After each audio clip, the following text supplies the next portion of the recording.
What's going on, guys? And welcome back to another episode of Stereotherapy. I'm your host, Lisa. Of course, my partner in crime over here is Justine. Yes, she is back on this one. And today on the show, we were joined by Ryan Struck of Scary Hours. I think if you don't even know who Scary Hours is and you're clicking on this for the very first time, I saw a post recently where someone labeled them an aggressive humanitarian brand of hardcore. I think that's a great way to set the tone for this conversation you're about to hear. We dive into so many things of how Scary Hours has been an outlet for Ryan. We dive into how music has been an aid for Ryan's mental health, talk about how to be there for our communities. And I'm not just talking music community, but our communities. And I think this conversation truly inspired me to look beyond the things I'm already doing and what I can do more for my community. And I hope it does it for you. I know this is a bit of a longer one. We kept Ryan a little longer, so I appreciate him sticking around for that and wanting to chat with us. We truly appreciate him so much. And I'm just so inspired by a band like Scary Hours to get out there and truly be the change that I think we all want to see going on. All links below to check out Scary Hours, as well as their show coming up, The Meat Locker. Go check them out. Go support. That's what this is all about. But here is our conversation with Ryan Struck of Scary Hours. So thank you so much for taking the time and wanting to come on. Oh, thanks for inviting me. Yeah, I saw that I was on the podcast feed and I was like, oh, sometimes there's two hosts. I was wondering what cards I was gonna draw today. So it's cool. It's cool because for a while I was like, I want to get you on, but it's like that intimidation factor. I don't know what it is. I get so intimidated to ask. And finally I was like, you know what? I'm just going to snoop in these DMs and ask, what is the worst thing that can happen? Be left unread or something, like, come on, they follow me. Oh yeah, no, that's no. I understand though, like especially I'm actually pretty shy. Even though I like post a lot of like really cringy up close of my face and stuff for social media. I don't like it. It's just part of the game, and it can be a little bit intimidating. Definitely talking to strangers, but yeah, no, I'm really glad that you hit me up and like no, I'm more scared of you than you are of me. Believe me.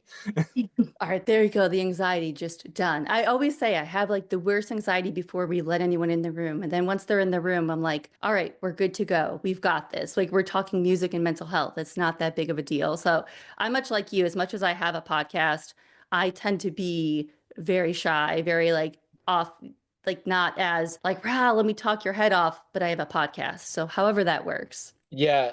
Well, I think it's just that I could see from the content that you post and from some of the podcasts that I've checked out, it's just that you're passionate about what you do, and I think part of like the whole part of the whole experience is really connecting, obviously, with musicians and other people in the scene. So it's the sacrifices that we make. It's the same thing for me too. Like I don't love being a ham and like being I like performing and stuff, but like I definitely get freaked out like when I have to be in front of people, which is a strange dichotomy as an artist to go through. But it's the sacrifices that we make to for the art, so to speak. Yeah. Oh, I love that. I almost need to hear that someone else feels the same way, but in a different end of it, that, hey, there is a sacrifice there. And like just moving through it is allowing me to connect with people like you and other people I've had on.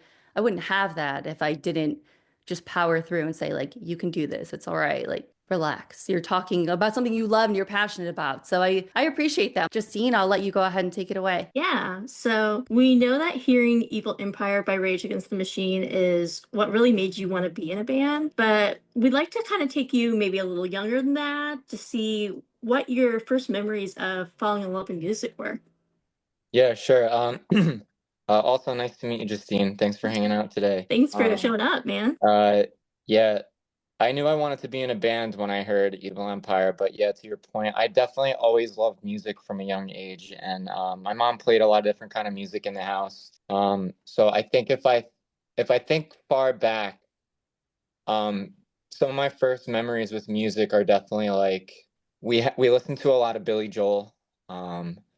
We listened to a lot of Scorpions, Heart, Meatloaf, kind of classic Rocky, but my mom was also into pop. Like I'm an 80s baby, so she was she a lot of the stuff that she listened to in high school. Her favorite artist was Bruce Springsteen. It still is Bruce Springsteen. So there was a lot of Bruce in the house.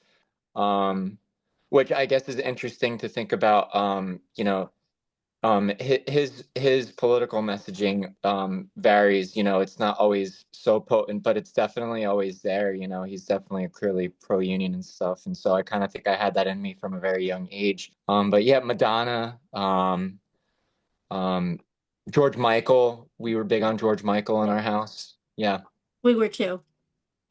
nice. Yeah, Yeah, 80s baby. yeah, Mhm. 87. Same. Yeah, cool. Yeah, no, I 86. So like I'm the same way. Everything you just said, I'm like, yeah, that was in the house all Yeah. the time. I knew I loved George Michael before like I even knew of who he was or music just because my mom was like anything. Like, yeah, being an 80s baby, I think we got almost on that path to loving music because there's just so much good stuff. Yeah, there definitely was, and I was really lucky. Like my mom always kind of like she wasn't into underground music or anything like that. She was into pop music. But she loved it. And so we got like she would always buy like cassettes or or CDs, and we would listen to the whole thing, not just the hits. And I mean for I think it's funny too on the on this topic of George Michael. So the week that I was born, Faith was the number one song on Mhm. top 40 at that time. So yeah, we definitely had that tape and bumped it a lot in the car. No, I love that. I'm, kind of similar. We also always had music in the house, cassettes before CDs, and I remember we had a Walkman at some point. And like, my dad was definitely the more musical, like, knowledgeable person because he started playing instruments when he was really, really young. So we would have like classical music playing, and then we'd go to classic rock. Like he Yeah. was a huge Hendrix fan, so Jimi Hendrix to George Michael. He loves George Michael. Yeah, And I mean, you're a fucking asshole if you don't like George Michael, right? honestly. Like, Mhm. oh my gosh. I love him. It's like someone who doesn't like dogs. It's like if you don't like dogs or George Michael, I don't trust you. But we had classical in the house too. My mom played flute when she was a kid, Okay. and she was really into specifically she really liked Tchaikovsky, so she played a lot of Tchaikovsky in the house too, which I didn't really love as a young kid, but I I dealt didn't with like the classical music either. It was funny. My dad played in an orchestra, so like we would have to go to his orchestra concerts and me and my brother would fall asleep. And my mom would be like, wake up. Like, rude. yeah, yeah. We listened to a lot of so my family, and I mean everybody in my family was really into me. You know, I spent a lot of time. My mom raised me by herself, you know, till she got remarried when I was 10 or 11. But so I spent a lot of time with my other family too, and my grandmother was really into music. She and it's kind of similar, you know, she liked we played a lot of Rod Stewart and Oh, that's another um one he played in our house. Yeah. Mhm. yeah, great. It's Yeah. just great stuff. And you know, really high on my list too was because my grandfather always played it was Frank Sinatra. So I got Oh yeah. really into Frank and Nat King Cole, which I still listen to regularly. I love Nat King Cole, the whole Rat Pack stuff. But yeah, yeah, I can again, I'll bore you to tears with this stuff. Oh, yeah, no, that's not boring. It's so cool to Yeah, hear, no. like when you hear the music you're involved in now, and you're almost like, wait, like that's really cool to hear that path, right? Because that's why you always ask that first question usually, because it's so interesting to hear that path. Because a lot of people will have on, maybe if they do like really heavy music, they're like, oh yeah, same. I've had a Frank Sinatra mentioned on here. I've had Meatloaf mentioned, and I'm like, wow. And then now you play like in this hardcore band, or you play even like pop punk. Like I just that's so cool how those little things maybe someone wouldn't think. Or if they know you, they obviously know, but if they don't know you or your band, they're hearing that and they're like, that I just that hearing that stuff is always so like cool to Justine and I. Mhm. Yeah, and it's I remember talking to a friend years and years ago, and I still think about this pretty regularly because I am all over the map, and I swear I've gone through every phase there is. You know, I remember I was going through a phase in my 20s where I was really into Nat King Cole. Like I think I didn't listen to anything but like Nat for like 6 months, and I said to my friend, I'm like, it's just so odd. Like I feel the urge to play aggressive music and a lot, you know, a lot of the punk stuff that I definitely like came into in my teens, but I also really like this jazzy stuff, and I you know, like I wonder what the connection is. And he told me, and I never forget, he said maybe there is no connection. The only connection is that maybe it's the feeling that it gives you that like you're addicted to. It's not, and it's just that it's music. Like I think that's good to be well-rounded, and I think you're just somebody who really enjoys music. And so I'll listen to anything now, as long as it's not bigoted. Mhm. I'll try anything out.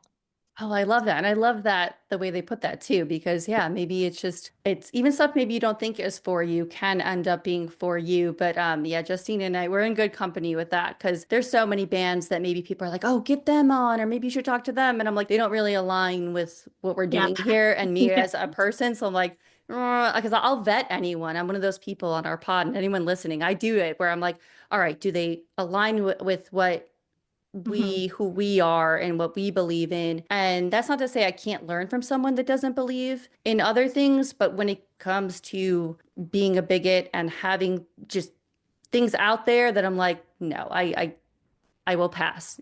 Someone else can, if that's your thing, that's cool, but just not who we are. 100%. Yeah, I respect that about you too. Oh, I appreciate. I know Justine, I'll be messaging her. I'm like, what do you think? Oh yeah. Oh, I can't do this because We double check PRH. with each other just to make We're sure somebody missed something, or like, I get vibes from people sometimes. I'll be like, like something just down my gut. Sometimes I'll be like, I don't know. Yeah. But it's definitely important to me and Lisa for sure. Like we try our best to stick with our morals and try not to, stray too far from it. Yeah, yeah, uncompromising. I appreciate that. Yeah, and obviously, what's really cool is the New Jersey music scene has such a history to it. I know I'm originally from Illinois. Coming to New Jersey was like, I want to be here. Like the basement, like Thursday is Oh yeah. everything to me. So it was like, I want to go where Thursday is. I want to go even like be close to Long Island because like Glassjaw's over there and that scene. And but coming here and getting to go to the venues, I'm like discovering Crossroads for me was like, oh my God, what is this place? Like, this is so cool. And not to knock on anyone from back home in Chicago, but there's just something special about the New Jersey scene. And I'm just getting my toes in it from moving here. But I know you wear many hats because whether it's the Upfucks, Voice of Doom, and Scary Hours, you're kind of wearing many hats. What has the scene given to you? That's an interesting question. First of all, you named so Thursday and Glassjaw are definitely in my DNA. So I shout out for that. What is the scene given to me? I think like I've played so many different types of shows. What I can say is I kind of the reason this is a hard question. Okay, I kind of stopped looking for what the scene can give to me. And to elaborate. So when I was in my 20s, I was playing in a kind of skate punky, kind of pop punky band. And it was a hustle and it was a grind, and we were trying to gain clout and stuff like that. And I think we just reeked of desperation. So we were always kind of like, not always, we sometimes we got decent shows, but we did a lot of like pay to play stuff to get with like decent bills and ticket selling. And it was a lot of shows where bands were playing in front of other bands, and some of that stuff it gets a little icky, and it feels a little self-serving. And ultimately, I left that band. And so since then, I've stopped looking at it like this is a thing that I can like leech from, or this is a thing that I can utilize to like gain clout or something like that. I think about it more now in terms like it's not necessarily a music scene. It's more of a music community to me. I met a lot of friends along the way especially since getting Scary Hours out there over the last 2 years. I've met a lot of people who are passionate about seeing their friends play, and when their friends tell them, especially in the hardcore scene, when their friends tell them about like, yo, there's a great band coming through from Boston, um, let's try to get them on a bill. And it's like, yeah, you know, if they're friends of yours, then they're friends of mine, and it's more organic networking now. So I guess in short, what I could say what the scene has given to me is really an opportunity to build trust with other people who love music and be part of a community, be part of something that's bigger than me. We did the benefit for the New Jersey Alliance for Immigrant Justice, and people I didn't know turned out because they they're part of the community, and they were like, of course we're here. And I'm like, well, I've never met you in my fucking life, you have no but they were like, well, we like the bands, we're friends with some, we have some peripheral friends, and we share an interest. And so I guess in short, yeah, like it's given me a sense of community. I think that is unique to, as you put, like it's kind of unique to, at least, I don't know, it's unique to New Jersey to me. Oh, 100%. Because, like, that's what I felt like, not to dog anyone back home. I mean, it's what raised me back there. But I felt like when I started doing this podcast, the people that I've met here in New Jersey that I've spoken about, I'm like, oh, I want to do this podcast. I want to talk, this. They've been more so supportive than any other little scene. And where people back home, I'm still waiting on people to like, hey, you want to come on my pod? You want to do this? That anyone else I hit up, it's like, oh yeah, like for sure. And even I know you did an article with him, Anthony of Noise Protocol, Yeah. and I connected, I don't even know, I think it was Instagram somehow, someone's story, and he's been so supportive. And I'm like, man, I did never got this back home if I was doing this podcast. Like people like him that are out there. And it's like, that's what's so cool.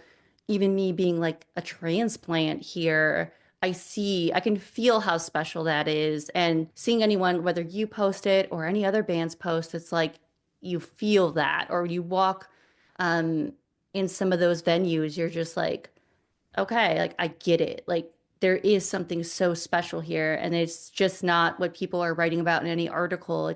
I encourage anyone, like, come visit New Jersey and go to a local show, not just a big person show you're traveling. I mean, they're great, but go to a local show because you can feel that too.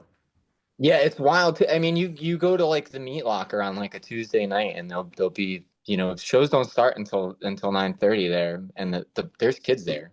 People are stoked, and people, I think, to kind of piggyback off of what you're saying, I think the thing that is different is that, and again, I'm not sure if this is just, I mean, I'm connected with a lot more of the hardcore scene now, Hmm. but I see, and there's still cool, there's still a cool kids club, and there's still cliques, and that shit's never gonna go away, because when you just put people together, it's bound to happen, and it's fine, like it's totally fine. Um, but you see a lot of people who just kind of want to lift others. They get excited about projects, and I mean, I remember I was so grateful, man, when Can't Contend dropped. People were coming out of the woodwork. They liked the record, and that meant so much to me. It feels great to be respected by your peer. I mean, there's people who I'm sure hate it too. That's cool.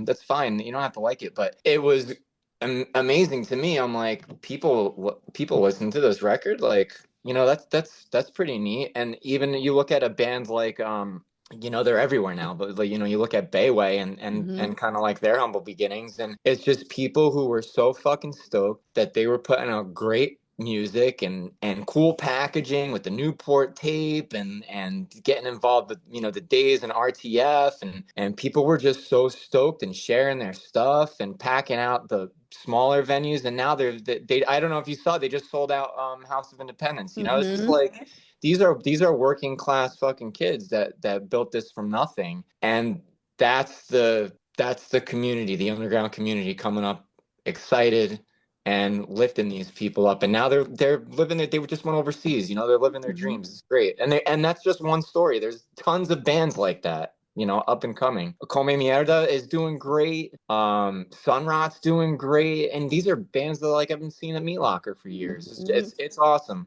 Oh, that's the Meat Locker. That's what everybody asks me. I forget who was on. They're like, have you been? I'm like, I have yet to be, but I want to go because everybody talks about the Meat Locker. They're like, that is the quintessential, if you were going to say, with the scene of New Jersey, like this venue, you have to go to it. And I'm like, I have not been to that one. If you name all the other venues, I have been. I've not ventured out to the Meat Locker yet. But from the pictures, I'm like, I think that's just something, at least for me seeing pictures, it's like it's the history in that room that has to be there. And that's why I'm like, I gotta go. I gotta see this and experience it too. Yeah, you got to stock up on Theraflu. We get Yeah. the you get the Meat Locker flu, we call it. No, it is a great spot though.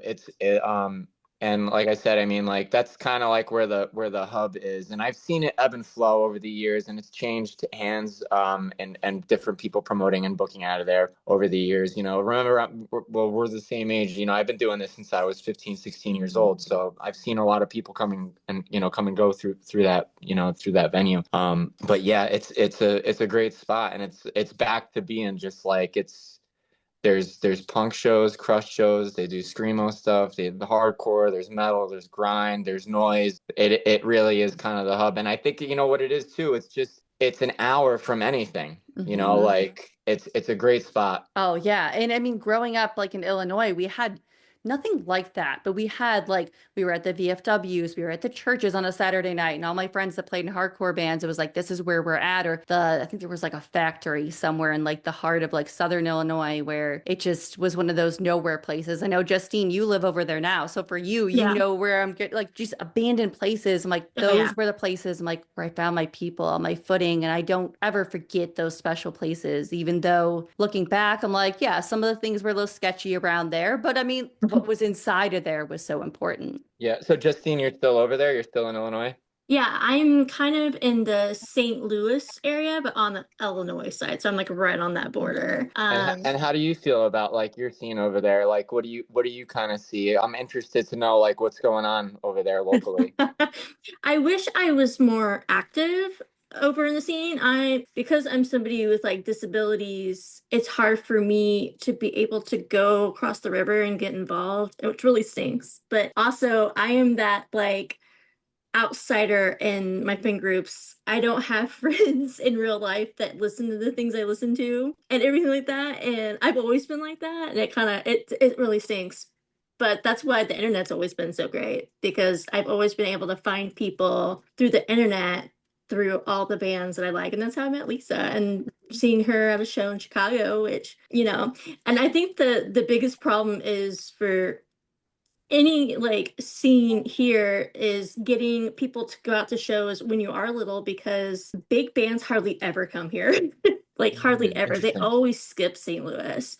If they come to the Midwest, it's always Chicago and yeah, I mean it's pretty much Chicago. That's pretty much it. And for a lot of us like where I live at right now, it's like a 5-hour drive to get to Chicago. Oh wow. It's not as possible and that's not even counting in the people that will come from like out of state to be able to go up to shows up there because it's all kind of lumped together. It's always like Midwest is always like it's Chicago and then that's it. But any like for me like the more of the scene that I've ever really been involved in since being down here, which is the drag scene.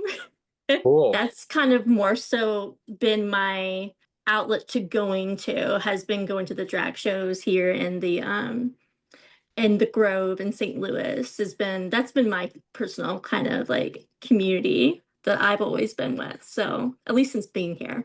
I'm originally from a really, really, really tiny town in the middle of the state. So I have more community here, even if I'm not like getting out to it as much as I would like than if I was back home.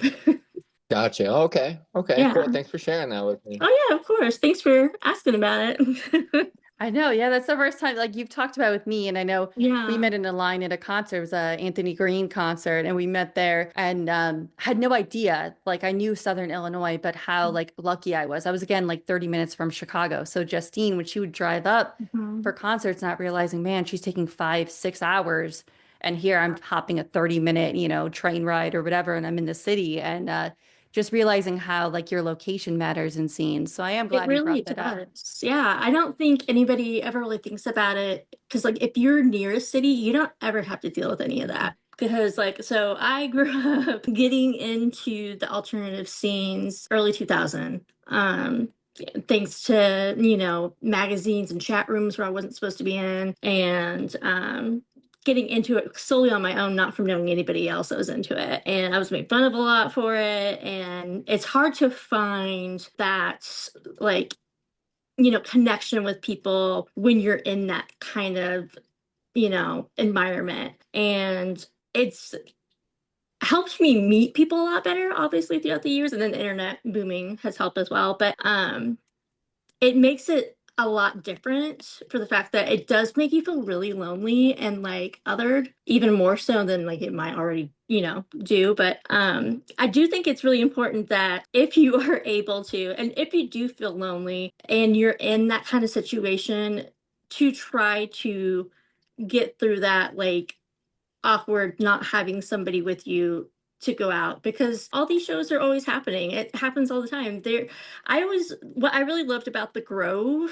in St. Louis, well, it still is, but there's a number of little venues down there, and I got to see quite a few people at the Ready Room at the time, which is not there anymore, which really sucks. But it was a really small venue, and they would always have little things going on and events. And there's a way to find people that are like you, and even in it's like a smaller town that has things like this. It's just a matter of finding it. It's definitely easier now with the internet the way it is. I will say that because early 2000s, it wasn't that easy. But Yeah. I definitely think it's important to know to get out of that comfort zone, to be able to find your people. And I think a lot of people have trouble with that a lot. I'm one of them. Like, I get it. But Yeah, I appreciate you sharing that too, because I agree. Again, I'm pretty like I'm pretty shy, and Mhm. so I mean, there's been times too where I've pulled up to shows, and like in the last year, like I've pulled up to shows, looked at the door, and just got right the fuck back in my Oh car yeah. and left because I Mhm. just like I can't do this today. Yeah. It's tough. But you know, you know that it's there, and Yeah. when you're ready to go, if that day comes, then Yeah. it'll be there for you. To your point, the great thing about the internet is, yo, I met Mhm. you guys through through there. Mhm. Yeah. The world is literally at your fingertips. I've connected with so many people just through Instagram alone, and now I'm trying to do the TikTok thing. It's a little Mhm. it's tough out there, but Yeah. I've met a lot of people on the internet. So if you found that thing that's working for you, Justine, just like you just keep doing that. You're doing great. And look, we made a Thank connection you. today. It's nice to meet you and talk to you. It's great. Nice getting to know you. I appreciate that so much. I'm autistic, and I do a lot of content revolving around that. And I try to remind people that, like, because you think the only way you can have friends and a social life is in person. Like, obviously, that's great. It's wonderful if you're able to have that, like, outlet. But I think it's important to remember that, like, internet friends are still people. Those are still it's still your friends, even though, like, you might not be able to see them like on a weekly basis. Like Lisa's my best friend. We have only been in person like what, like 2 times, maybe three. And Yeah, and since it's I been a moved, very yeah. long time. Oh my God, like since like what, like 2008? Like a I long flew I time. threw you. I flew you out in December Yeah. when we Yeah. got to talk to Anthony Green. You got to experience Crossroads, so you got to go Yeah. um to that. But yeah, it's Oh, you guys went and saw Anthony at Crossroads? We did, mm-hmm. yeah. Excellent. Good time, right? Oh, yeah. I mean, for us, it was a full circle thing. So we kind of, about a year ago, year and a half ago, I hit him up just randomly because he was following us and huge fan. So I was like, would you ever come on? Like, I don't know how we can do this, or if you do podcasts, I don't want to just use your name for my podcast. I never want to be like that, but would love. And going to shows, he knew our names, but got back to me right away. And it was a long wait because he's busy. But I just randomly was like, you're going to be in Crossroads. I'm going to be in Crossroads. Do you think we could do it there? And right away was like, yes, let's do it. I was like, all right, Justine, I got to fly you out. I will not do this alone. I am not going to take this opportunity without Yeah. you. So I was like, all right, do I have the money? Talk to my fiance. I was like, do we have the means to fly her out and make this happen? Now I got to learn recording equipment. Now I got to learn this. How do I do that? I don't even know what the hell I'm doing. Okay, great. And up until the week before, I thought it wasn't happening. And I randomly was like, is this still going on? Like, what? I don't know how this works. And he was like, yeah, no problem. Like, you know what? Here's what we're gonna do. Message me the day before. I'll get you a time. And every step of that way, he was the best like class act. Gave us more time than I ever thought I would have. And yeah, so it was like bucket list and also like full circle for both of us. And to Yeah. get to do it in Crossroads, I was like, this is so cool. And yeah, I'll never forget that. Were you guys freaking out? Oh yeah. Oh yeah. Days after, I remember just Oh like yeah. crying on my couch just because it was that moment of like this person's Mhm. music kind of saved my life. And I know he doesn't like hearing that because he's like, no, you did that. The music didn't, but it was just a tool. But it was just so cool to have that. And I don't think I was emotionally okay for like a week. I would just randomly like cry about it. And like it just I can't still. I think about that and like holding the microphone for him and just knowing that I got to have Justine there because again, I didn't want to be that shitty person to be like, I'm taking this for myself. Like, no, I'm doing this with Justine or it's not happening. And yeah, we both freaked out. I don't even think we remember his performance because it was like in the middle of it, like before he performed. I don't even remember what he played.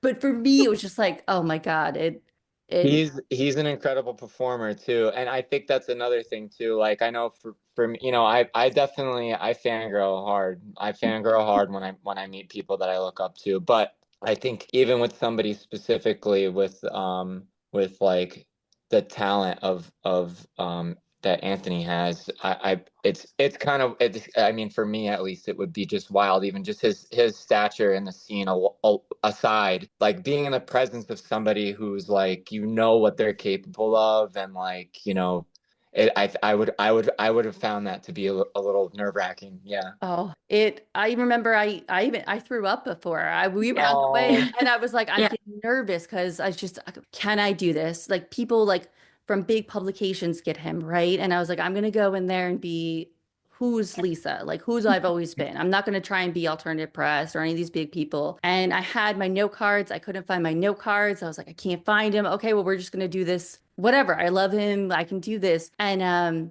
afterwards, I was like, I don't know why I was so nervous because I think it hit me like who he is as a person. And I don't know if it was just his energy, but I was like sitting there like it was nothing. Like it was like I'm talking to my neighbor. And I think it just speaks like, yeah, everything he represents, everything he shared about being bipolar and his addiction. And it was like, I think, we made the right move too. We were camera off because I was like, I'm not recording him. I'm just going to do audio because I don't like doing video, Like I think like sometimes you get much more of a conversation when it's just audio and there's not that expectation. And, someone looking at a video to say like some rude comment, whether it's TikTok, YouTube, whatever. So yeah. Oh my God. Yeah. great story. Yeah. Great story. Could go on about that. I know for sure. So I mean, Justine, I'll let you go ahead. I'll get on my Anthony Green soapbox for like another hour. Uh, So, what we like to do here is obviously talk about mental health and how it affects us with music. We would like to hear maybe about how music has helped you process like your emotions while you're songwriting in particular. yeah, definitely. So in short, like so Scary Hours started off with it was a solo project and it was actually I started probably 7 or 8 years ago and it was just like acoustic actually. It was like so I made a folk punk record under the name Scary Hours back in the day. I was drinking a lot. I was what most would probably classify as like a mess. I was a mess and a 24/7 drunk. But it was weird, obviously, like I was like a wreck, but I was also like writing songs, playing shows. I was in school, like I was going to college, working full time. So like it was odd because I was so fucked up, but like I was still doing a lot. And I got sober in 2019, at the end of 2019. And part of that whole thing for me was my brain kind of rewired a little bit, a bit actually, after I got clean, and I just found myself really like yearning for um hardcore again, like the hardcore that I grew up on. I was, obviously Minor Threat was big for me, and a lot of Gorilla Biscuits, a lot of those '80s hardcore bands, and I was just kind of itching to do that. So I just started writing songs like that for myself in my basement and just demoing them and right. And then, the riff became a whole song. And then I would be like, oh, I'll throw some lyrics on it. And I kind of remember this was around COVID time too, because, I got sober at the end of 2019. So going into 2020, um, we were locked down and I had nothing but time. I was very angry and very sober, and dealing with depression and anxiety and overexploitation. I was working mandatory, 60-hour weeks in a factory, and it was either that or get fired. And, I have to take care of my bills and myself. So I felt like I had no choice. I was under duress, just like the rest of the country, and not really doing great. My wife and I experienced um, a miscarriage. We wound up experiencing two. We lost another one a year later, but all these things kind of happening at the same time. Meanwhile, I was like fighting to stay sober. And I'm gonna be honest, when I first got sober, I really hated being sober. It was like probably a year where people would be like, "Oh, how you doing, man? You look great." And I'd post a selfie or I'd post a picture. We weren't really seeing much of each other in person, but I would kind of like, if anyone saw me, "Oh, how you doing? How you been? Look, congratulations, you're clean." So, and I'm like, I hate it. It sucks. I don't like this. But rediscovering like hardcore punk, um, and writing those songs really kind of helped me work through a lot of that negativity. And you know, we can kind of like go as deep into the political as you would like, but that's kind of, I'll leave that to you to decide. But that was the start really of I would be experiencing a down, a low, and I would kind of sit down to start jotting out, like what it is that's on my mind. And inevitably, what I found out was maybe this is just my narcissism that won't take accountability for any of my own problems. But I found that the bad guy in every story that I would write is capitalism. And that's kind of like it was like every song, especially, I mean, all the songs that I write really, but like you listen to the first record I put out, Margins. All those songs started off as just thought exercises and wound up being like these really scathing criticisms of capitalism. But yeah, so mental, and I wrote songs about sobriety too. There's a song on that record. It's called Russian Cousin, and which would be that's what I used to refer to vodka as my Russian cousin.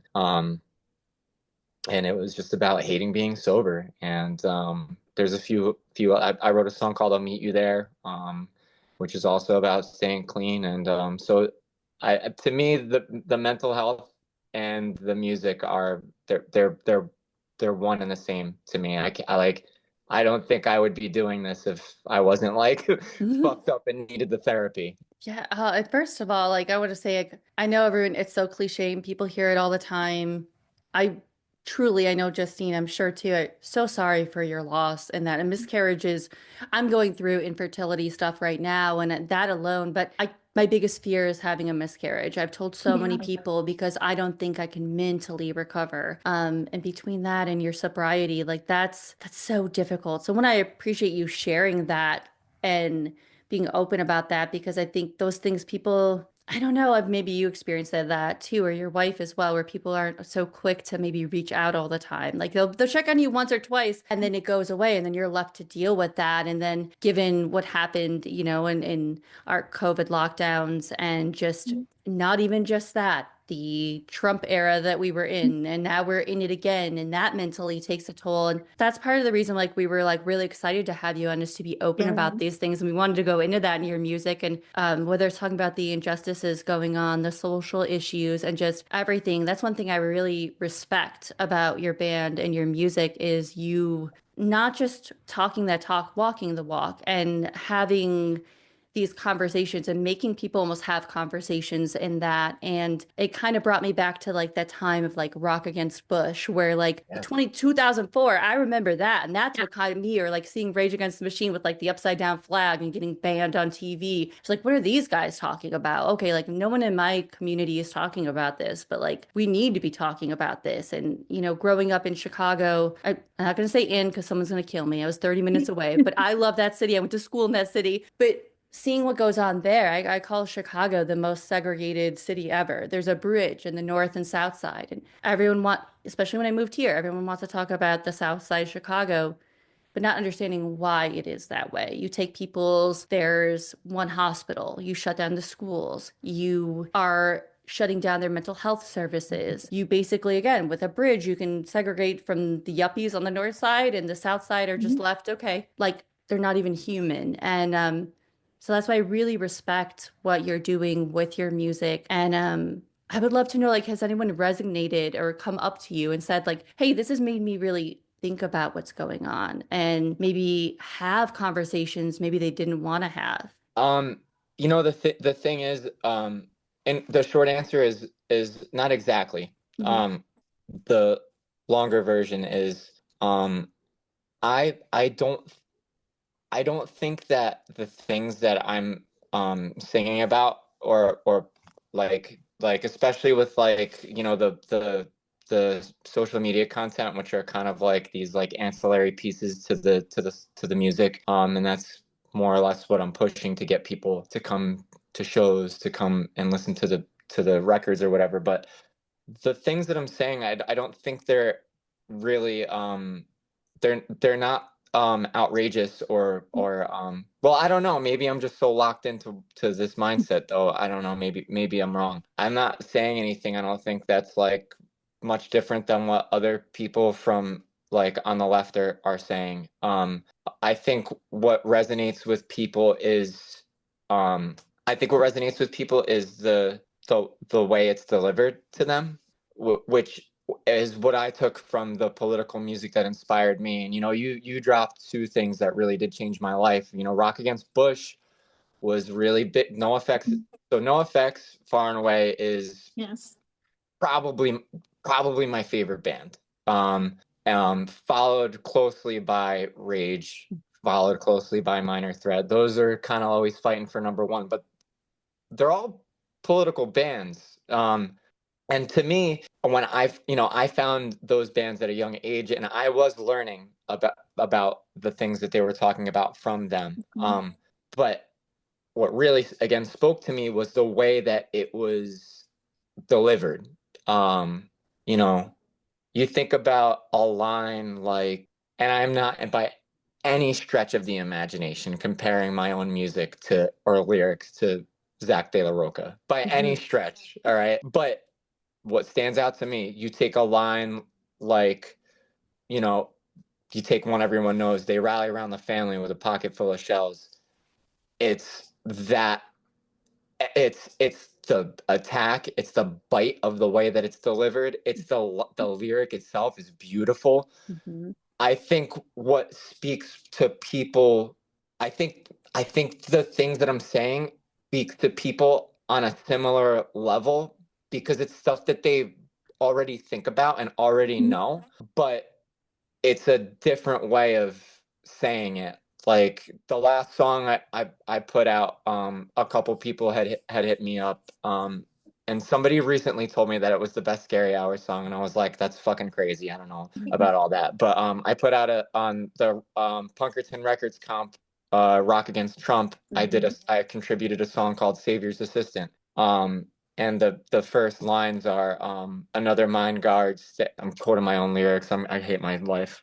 Uh, I don't know who I am anymore.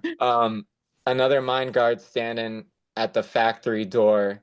Is this the vision of democracy you voted for? Another mind guard standing on the factory floor, just like your father's generation and like his before. And it's people probably might be like, what, like, I thought that was a little out there, but people picked up on it. What I was talking about, especially as like the headlines are, when the headlines start coming out, like Musk wants to kill the EPA, and we're getting rid of workplace protections and labor. They're after the labor board. It's like, what do you know? Yeah. To me, like I made that. I'm not any genius by any stretch, but like I made that connection. It's pretty like clear what their agenda is. Mhm. So I think it's that kind of thing that like people hear and they're like, oh, that's what this guy was just fucking talking about. Okay. So I get more of that more so than like what it was like I learned about the move bombing from Leftover Crack. I don't know if you guys are Mhm. familiar with the Oh yeah. Philly move bombing. I Hmm. learned about that from they didn't we didn't learn about the Africa family in school. I Mhm. learned that when I got Fuck World Trade on vinyl and I looked at the liner notes. That's not a flex either, but when I looked at the liner notes and I read and I was like, what is the Philly move? What does that Hmm. even mean? And then you read the lyrics and then Google or Yahoo or whatever. I learned about that. I learned about the Zapatistas from Rage Against the Hmm. Machine, from People of the Sun. Yeah. I learned about, not from school, Mhm. I learned about Reagan and the war Mhm. on drugs and the crack epidemic. I learned that shit from No Effects. I learned about, Mhm. you know what I mean? I learned about the prison industrial complex from Propaganda. I didn't learn that in school. That's when I started.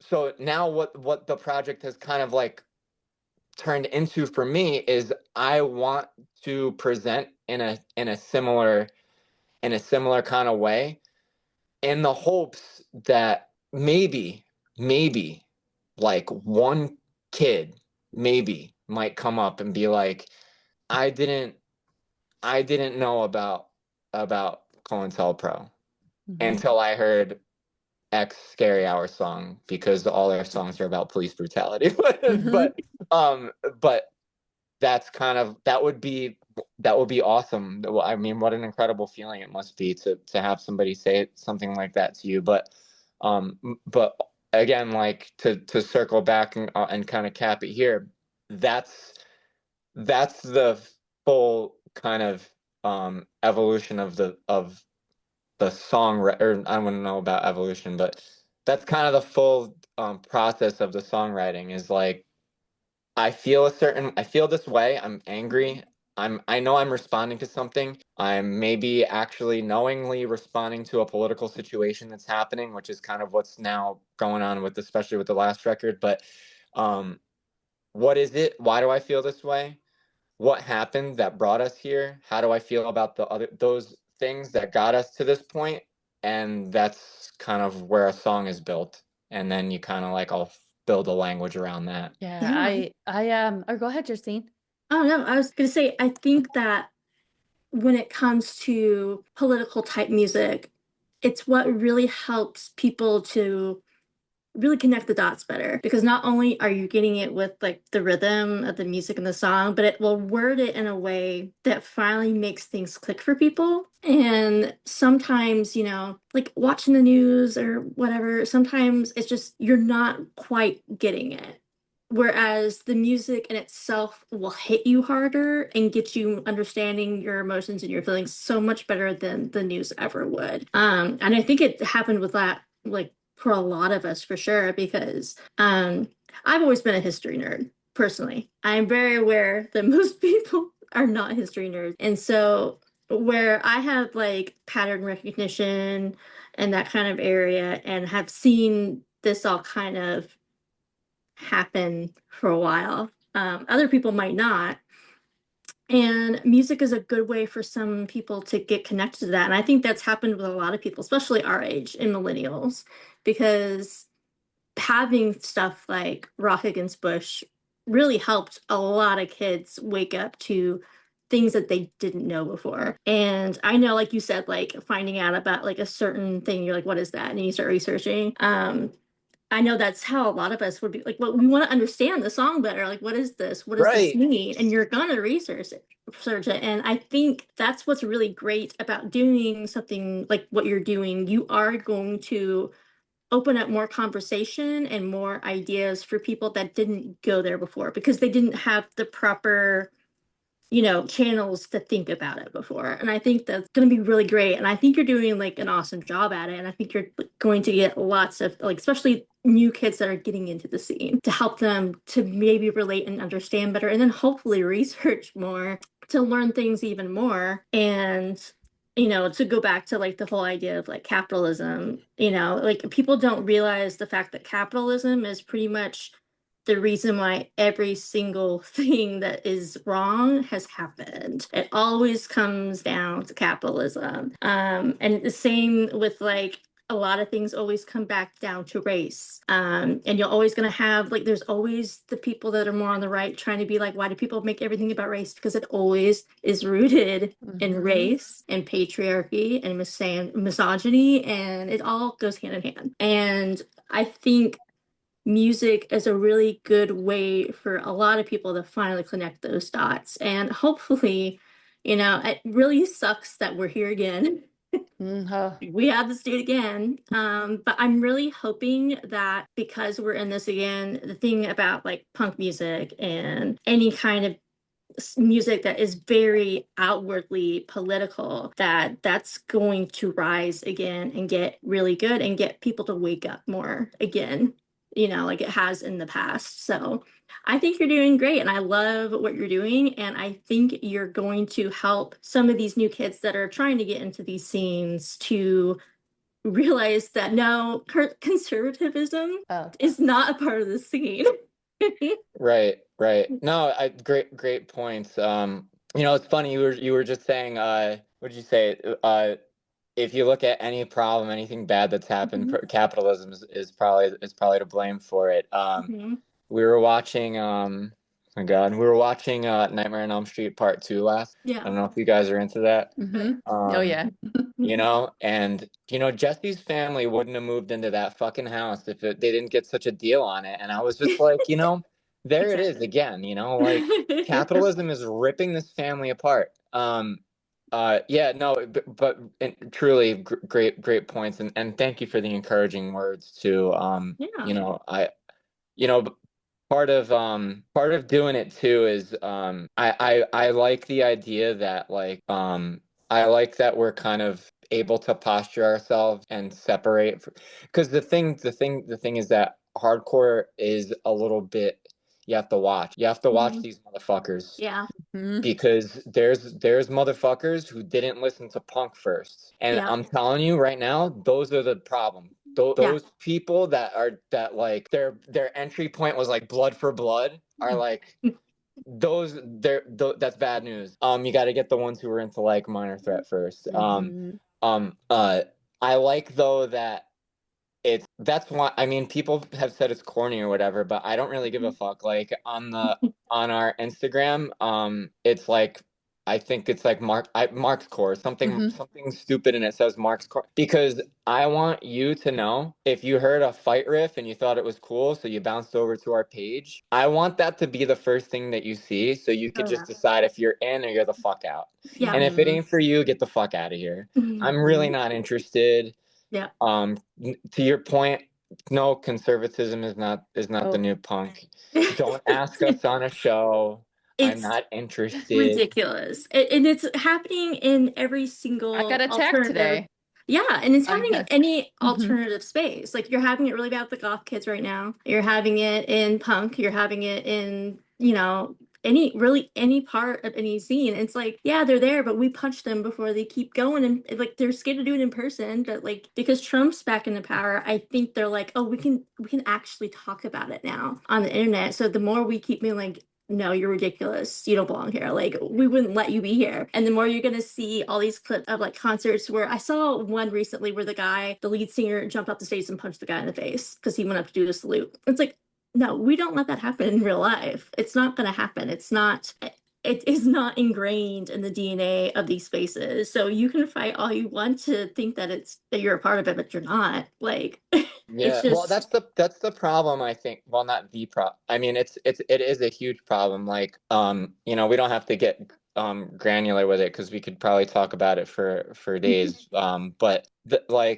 I mean, ultimately, like, the Democrats and Republicans are cogs in the same machine, whatever, blah blah blah. How many times, right? Yeah. But the thing is that it's the way that he and his cabinet behave. Yeah. On TV that emboldens assholes. Yeah. You know what I mean? Oh, absolutely. And It's like, without any kind of like there's no repercussions for them. They're doing it and nothing happens to them. And Well, that's, right, you right. know, Because there's some very good people on both sides. You know what I mean? That's the mhm, kind of shit yeah, that you hear, and it's that dog whistle shit that it's like emboldens like a motherfucker to wear like an SS shirt to punk yeah, rock bowling. Hmm. You know, exactly. but fuck around and find out, I guess. You know, like Yeah, Yeah. that's what I'm like, you're gonna see them try to pop up like every once in a while doing something like that guy did at that show that got punched, But ultimately, the more vocal all of us are talking about how, no, that's not allowed here. And unfortunately, if you decide you're gonna do that in person, you are gonna be met with getting hit. Like, we don't let that just, happen. We're not gonna just yeah, be like, oh, okay, that guy's weird. Like, no, like there are repercussions to you acting like this, especially in person. yeah.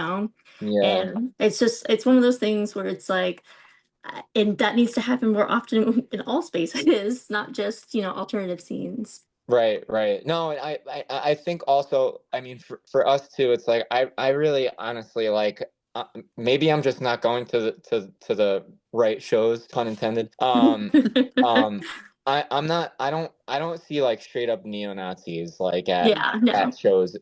anymore. Like when I was younger, you would see like a motherfucker like with like an SS shirt or some shit like Hmm. Yeah. that. Like Oh, yo, yeah. like I've seen that shit before, and that's spooky, like scary shit. Like, Hmm. but I don't really see that. What you see now is like, especially like getting some of these older hardcore heads are like, it's a little rough around the edges, bro, because they'll say shit like, I don't even want to repeat it. They'll just say some really like offhanded shit about, Oh, yeah. like they're not all bad, like, Oh, and yeah. it's like that's like you're kind of part of the problem. Um Exactly. but I also like I recognize too that like there's people that like they don't like being preached to. And Mhm. I really Yeah. genuinely I try not to be that guy. Like I really do. Sometimes like some shit comes out or whatever, but um I try to mostly be funny, like on stage, like in between songs and shit. I don't like to be giving people history lessons. It's in the lyrics, you know what I mean? Hmm. Like Yeah. it's there if you want it. Thank you for inviting me to your space to play.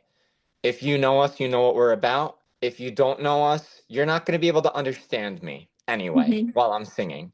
So enjoy the riffs. And if it ain't for you, that's all good, yo. Like, go outside, vape, smoke, hang with your friends. Like, thanks for giving us the space. And, like, you know what I mean? Like, Yeah. Yeah. it doesn't have to be for you either. Like, I'm not trying to shove anything down anybody's throat. This is an outlet for me to show what the world looks like through my eyes a little bit, and kind of poke at it a little bit, and like see how people respond, I guess. Yeah, because that's the thing too. Some people, I think they have to understand like the music is for the musicians doing. I think that's when, Hmm. not to bring him up again, but when we had Anthony Green, he was always saying like, "This is for me." Like Yeah. whatever happened, because Justine, to bring up capitalism again, Justine was great that led us to this conversation where it's like, I don't know, 10, 15 minutes just on capitalism and what he thought Hmm. about it. And I thought it was so amazing to hear that and to have that chat to be like, yeah, there's a lot of shit going on today that we're still dealing with because that is rooted in capitalism, like everything. And Hmm. I love that we had that chat and other people got to hear him say that because like they're if I make a Facebook post, I'm never on Facebook, that's a cesspool. But if I make a post or Yeah. anything, the majority are not going to probably be like, oh, whatever, she's just, spouting her usual stuff. But if a musician they admire maybe hear, like, they Yeah. can hear it, they may like, well, wait a second, I haven't thought of it that way. So that's why I really love that he took that opportunity to bring the shit that was going on and that's still going on. And, and I remember we were talking briefly about, like when we did it was December, knowing, okay, we're going to go into this new Trump era that's much Hmm. like the same, but worse, and we see it now, and our communities are just it's the devastation. Like I hear back home, I see here, and it bothers me that more people aren't upset about it. Like, Yeah. people like us, yes, but there's people that I know that I'm like, how are you okay with Hmm. this? Whether it was anyone Yeah. doing it, right? You even take Trump out of it, but how are we okay? Like I even told Justine this that I went to my nephew's like pre-K graduation and we had to stand up for the Pledge of Allegiance. And I just felt it was the first time in a long time that I had to do it.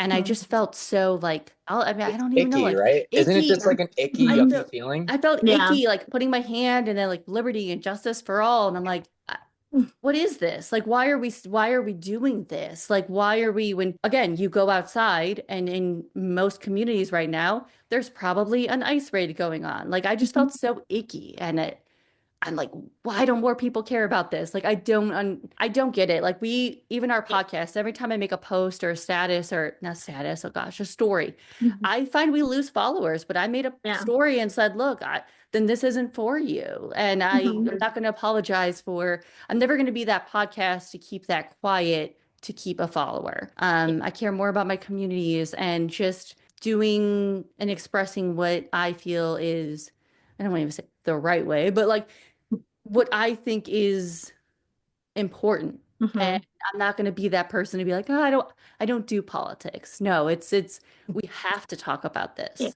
I think also if we're talking about underground music and especially with heavy music, I mean, like I think the common thread with many of us, there's definitely like there's some jock types or whatever, like, and they've got their own issues too. But a lot of us have just, I think, grown up for one reason or another feeling very othered. Um, and I think that's kind of what brings a lot of us together. And I think that's why a lot of us are more sensitive to these issues, like a lot of us came from broken homes. A lot of us, were from, our parents divorced, or we were orphaned, or we were poor, Yeah. or all of the above. Mhm. And so we kind of know what it's like to be, or we're gay, or we're trans, or we're bi, or whatever it is. We know what it's like to be othered, and I think that's why that um, the scene kind of lends itself to that type of mentality, that kind of like, you don't have a home, like you have a home here. Like that's kind of like, not to be corny about it or whatever, but that's the feeling, at least with the company that I try to keep, and the jock types are usually the ones that are saying like the offhanded racist weird shit. Yeah. Yeah.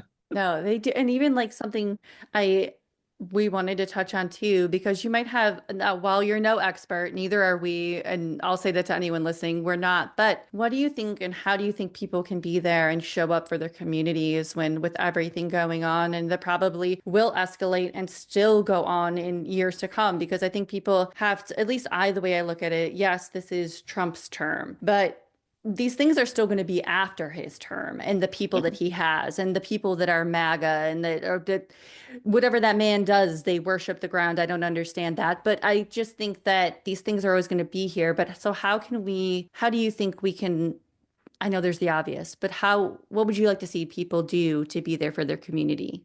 I guess like I have few things that come to my mind. The first is, and I know this is gonna sound really corny, dude, but like I don't know. This is the way that I live my life, man. Like I have my family, and I I hope that everybody is happy and healthy and doing okay, and I have my chosen family, and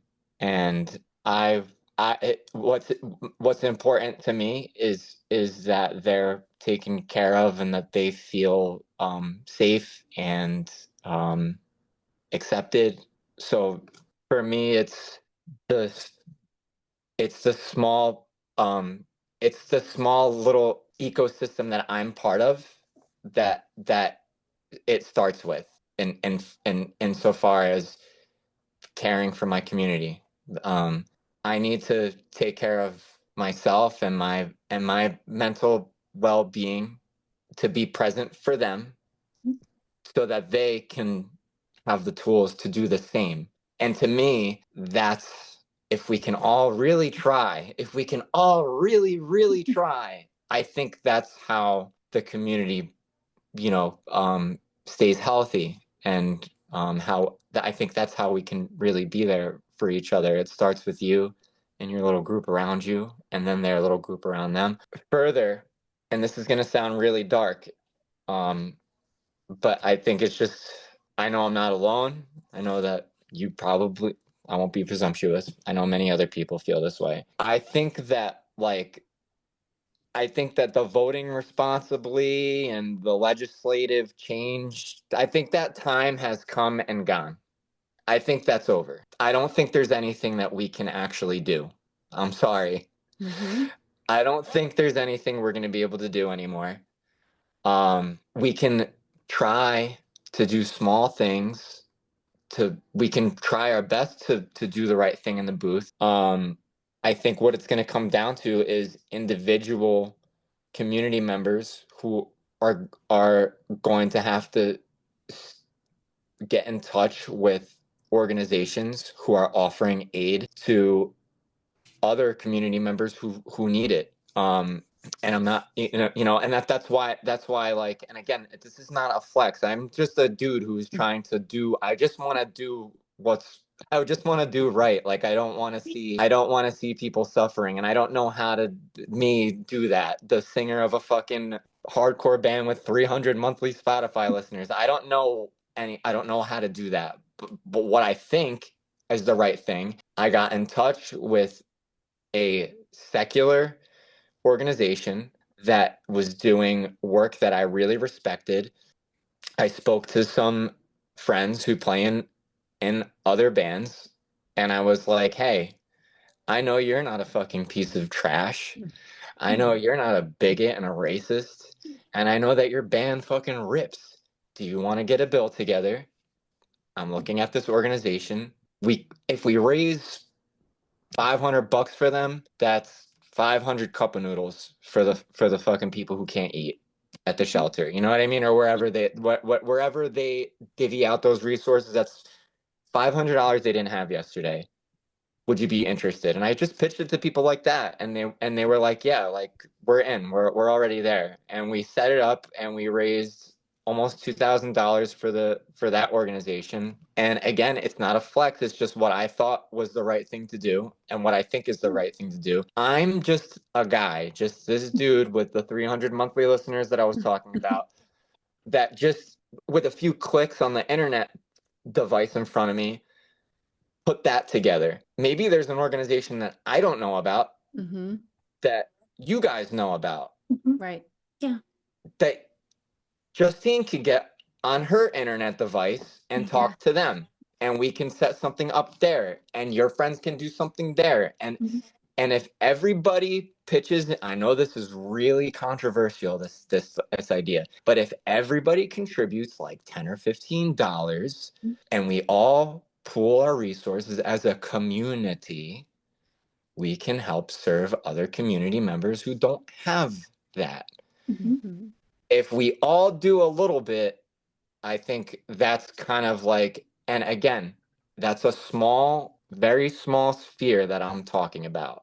But if we all get involved, the changes will be bigger. It comes down to networking, just talking to people and understanding. I think if I really think if you're interested in making a change, you need to understand the plight of the people who are suffering. And then start there and then look, and you'll start to realize what their needs are. Yeah. And don't eat a fucking case of water. Mm-hmm. Don't eat a case of water to safe scene. Mm-hmm. That's a great start. Everybody just do a little bit. Yeah. Long answer. No, it was wonderful. I love that. And I think so many people too, like maybe they think they have to do so much, but maybe one small thing and you organize, and maybe not even a way that some people may, oh, well, I'm not what they view organizing, right? But it's as simple as, like you said, get on the computer, like me and Justine or anyone I know here. One little thing can maybe be that domino effect of someone else. Hey, like they're doing that. Oh, I can do that too. Where did you do that? And I think little things like that and stuff, it inspires me seeing what you do, what Safe Scene does, what so many people do for the community to be like, well, I can do that. I should be looking at that. How can I help instead of just, again, a post, this and that is good. But I've always said like getting out there, whatever you can, whether it is a donation or, you see something going on and they're putting a benefit or something up. And maybe even if you can't go, share it with a friend that maybe can go. Like little things will add up to the bigger things. And I think that's an important reminder to all of us because I think so many people maybe get intimidated or think, oh, well, who am I? I'm just one person. But it Yeah. starts with one person. I've Right. been seeing a lot online because I consider myself a leftist, while a lot of people online might not think that because of certain things that I do. In that space, what I'm seeing a lot of is because it's super overwhelming, people will just be saying you need to find community, but they're not explaining what that means. Right. So you're having a lot of people that don't understand exactly what that means. You're having them say it has to be in person, you have to Right. be at all these protests, while not thinking or talking about the fact that just people like me who's disabled, I'm not going to be able to get out like most other people are on the ground. And while also just constantly not actually listening to spaces that don't look white and that aren't able-bodied or different than them. And what I'm seeing a lot of from people that have experience with doing anything and, constantly talking about is to constantly remember is that everybody has a different role when it comes to revolution and making change. What I can't do, somebody else is going to do, but I still have a role. I'm disabled. I'm not able to get out to these protests, but I still have a role to play. It's just figuring out which one of these roles fits you best, and you're doing enough. Because that's what I'm seeing a lot in the disabled communities online, especially, is that people are forgetting that disabled people are sometimes the biggest first cog in revolution spaces, and they're not listening to what our groups of people are needing or seeing or have experienced, and we're shut out. Like we're shut out in both the left and the right spaces, unfortunately. And I've been constantly trying to remind them, I'm like, you just need to not be overwhelmed by the fact that they are really only talking about able-bodied people and what they're speaking about online. And that doesn't mean that you're not a part of it and you're not doing enough. It's just figuring out what little bits that you're able to do. And if you're doing that, that's enough. You don't have to be the person that's going to all these protests. You don't have to be the person that's spending all the money. You don't have to be the person that's doing all these things. It's like what you said, to kind of backtrack, where you're like, I need to take care of me first. And unfortunately, those of us that are disabled, we had to take care of ourselves a lot more than like your able-bodied person first. So what you do is what's in your control. For me, what I try to do is I try to speak on things that I can speak on. When I'm online spaces, I share things. I donate when I can. Something that I personally try to do is that, so I had to DoorDash when I'm able to for money. And what I do is I keep things in my car like water or little bits of food. If I had managed to get cash tips, I never keep it for myself. And then when I see a person on the side of the road with a sign, I stop and I give them something. It's just little things in your capacity that you can do is helpful. And if you, even if you feel like it's not enough because somebody online is trying to tell you it's not enough, that person's not right. There's a Yeah. lot of moral superiority happening right now that just me as someone who's always been othered, speaking of always being othered, Yeah. like I've learned to shut out those voices and do what I know is important that I'm able to do and know that's still good enough. You know what I mean? And I think a lot of people need to realize that as well. Yeah, I agree. I think I appreciate you sharing ways too that like people Yeah. can get involved in different capacities as well. I think that's really important as well. Like, and I think that's a good point too to kind of bring up, especially like with leftists. There is kind of this superiority, almost like and I mean, maybe guilty is, I don't know, man. Like, I think we all maybe deal that's with it maybe the into some circumstance. You're always going to feel like you might know a little more in certain things, but what I'm seeing that I'm like, okay, this is getting silly, is when anytime anybody disagrees, you're a liberal. Mhm. You're a yeah, liberal. yeah. And because I've gotten that before, I'm like, okay, I don't care if you call me a liberal. I really don't care.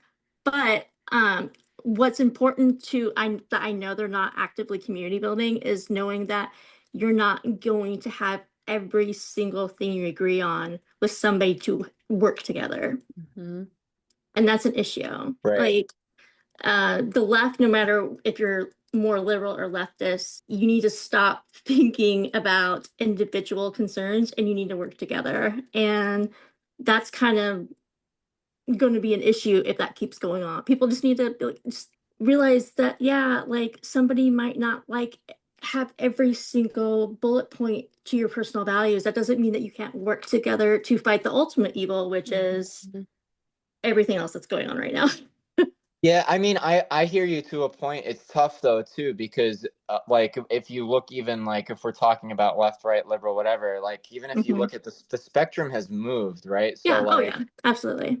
even like so I mean Biden what's Biden's a so if Trump thinks that Biden is a Oh my gosh. evil A radical. communist socialist Yeah. you know, Marxist Leninist guy. I don't know, man, because I mean, he last time I checked, he was selling weapons to Netanyahu, so I'm not Yeah, I really know. sure. Like, he's like Ronald Reagan at best, and Yeah. Oh, Ronald yeah. Reagan was like kind of fascist. So I don't really know. Like, I don't know. I think at the end of the day, it comes down to just like not being a piece of shit. Yeah. Mm-hmm. No, Um, 100%. and that's a great place to start, is like helping the community, like not being a piece of crap, like and I've Lisa was saying something earlier about like making the sacrifice. It's so unfortunate, like where we kind of have to decide, like, do we want to sacrifice our reach to say what's right? Because like I've definitely noticed, like, as doing the band stuff on Instagram and stuff, like oh my, sorry, my phone's being weird. Doing the band stuff on Instagram, it's like if when I share a political like meme or like a news piece or something like that, like my reach fucking plummets, man. Oh, yeah. They're Oh, yeah. suppressing that shit. Yeah. It's not a conspiracy. They are No, it suppressing is. it. And Yeah. I have to be in this now. I'm in this state where I'm like, well, I don't need, it would be optimal for me to be able to reach people because I'm in a band, and like that's kind of like what you're supposed to, like, you writing music, like I want people to hear. I want to connect with other people in my community who it speaks to, right? The way that Yeah. music spoke to me, like that's what I want to do. And so now you're putting me in this fucking box where it's like I'm so like I have to spell Marx as like M4RX, and like Yeah. I I'm have to always trying spell to speak in code. political with like Hmm. P01. You know what I mean? It's Hmm. like, oh Mm-hmm. my God, like you're putting me, and then like, not to mention, like anything that's even like if you just show people what's on the news, like if I just take news clips and sync it with my music on top of it, with cops fucking beating the shit out of protesters and throwing immigrants in fucking vans. When I try to repost that, it's flagged as sensitive, and you're Hmm. and you're Yeah. suspended, and your graphic material. It's like, dude, get the fuck out of here with this. Mm-hmm. But now you're putting me in a position where I have to compromise my message to, Yeah. to meet the standards of. So now it's like you're in this conundrum where it's like you're trying to utilize the tools of capitalism to fight against Hmm. capitalism. Yeah. And that's another space that I live in as an artist too. I'm trying to find that balance, but like I'm more erring on the side of like fuck the reach. Like if people are into it, like they'll find it. And like Yeah. if people I almost feel like the bolder of a statement that I can make, like the more reaction I'm going to get from it. And I'm Mm-hmm. just trying to roll with that right now. It's interesting you said that because I forget what I said.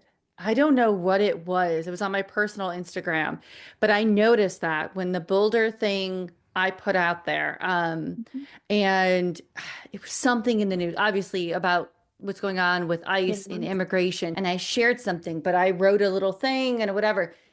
I had like 100 plus views on this thing, and I'm like, okay, so that is hitting a nerve with people in some way or whatever what I'm saying. And I said, wow, like I'm like that's not why I did it, but I'm like, again, it's whatever it is, whether people are pissed off or like Mhm. whatever it is, it's getting that emotion. I'm like, I'm glad I said what I said. You should Yeah. know that's how I feel if you're following my page. Like you Yeah. should know that by now. So I do see that, and I think it's tough, but oh my gosh, I know we kept you longer, but this has been so great. And I think everything you've said as far as community and your music and even just having this discussion, because it's such an important discussion to talk about what's going on.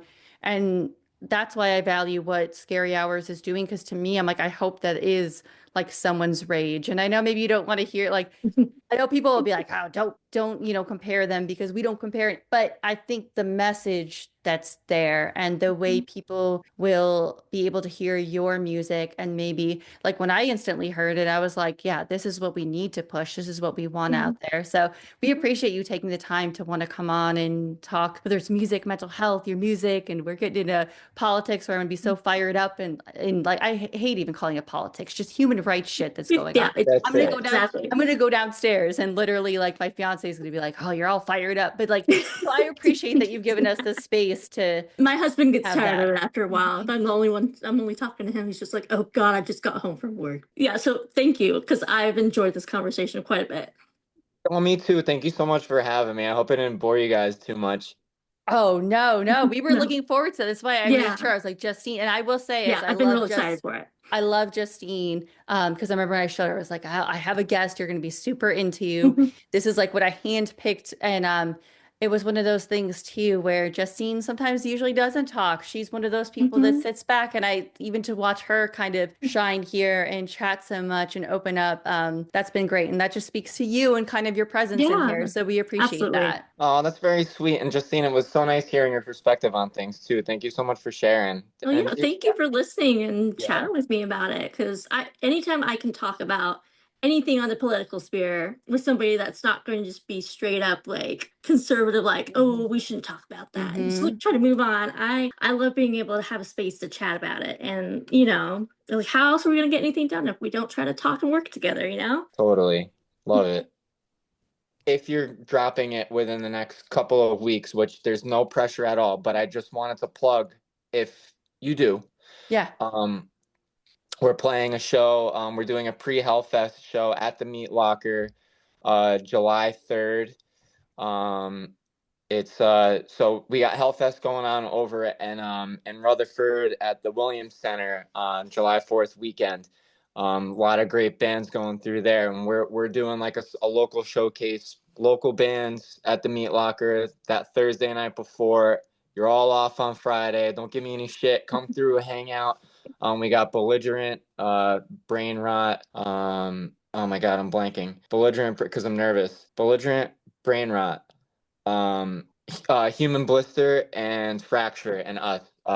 Yeah, come through July 3rd, $15, 9 o'clock. Thank you. That's all.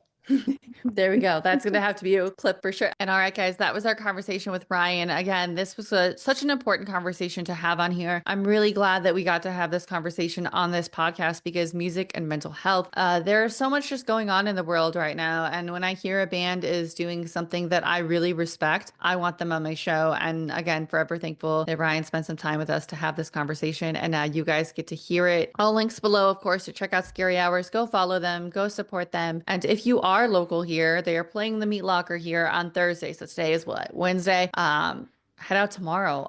Go see them. Go check them out. I think it'll be a good time. So I really would love that. Also, links below for Safe Scene, New Jersey. I had Travis on the show, which was an amazing conversation. But if you want to help support and be part of that community, I have a link for you. Go support and like Ryan said, donate a case of water, do whatever you can.